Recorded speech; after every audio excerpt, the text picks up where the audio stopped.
Hi, Patricia King here. You know, a number of years ago, my husband and I made a move. We had lived in the west coast of Canada, in the Vancouver area for many years, in fact, over 27 years of our married life.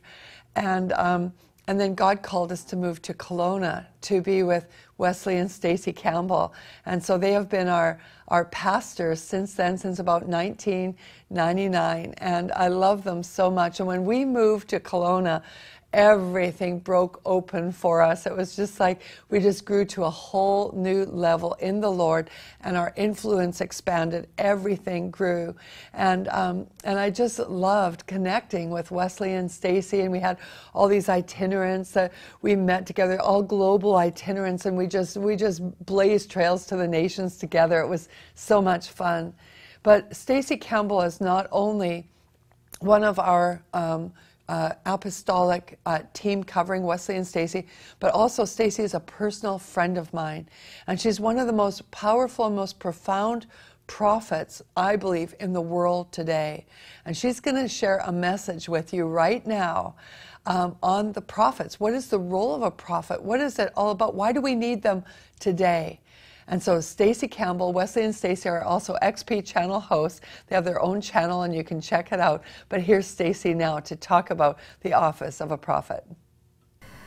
You know, the purpose of prophets is to be messengers or mouthpieces for God. And, you know, in the New Testament it says that no word of Scripture was ever given, you know, just from men. It's not the book from man to man. It says, but God moved on his prophets, and they communicated the revelation of God to man. And the interesting thing is that these revelations of God are completely consistent in nations that are far removed, in an ancient culture where they couldn't have gone, you know, like we can in air travel to go hear about it, and hundreds of years apart from all different walks of life, from like, you know, ignorant and unlearned fishermen to, you know, brilliant, you know, people like Joseph that were ruling kingdoms, or Daniel that was ruling, you know, sub-ruling under Nebuchadnezzar, like world empires. So it's really amazing the consistency and the coherence of the prophetic words of prophets. It doesn't change. The revelation of God is the same.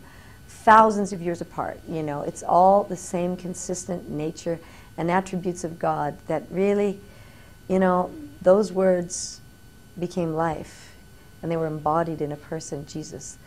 The Word became flesh and lived amongst us, and we saw the glory of God, you know, in the life of Jesus. And so Jesus epitomizes who God is. He is the manifestation of his nature.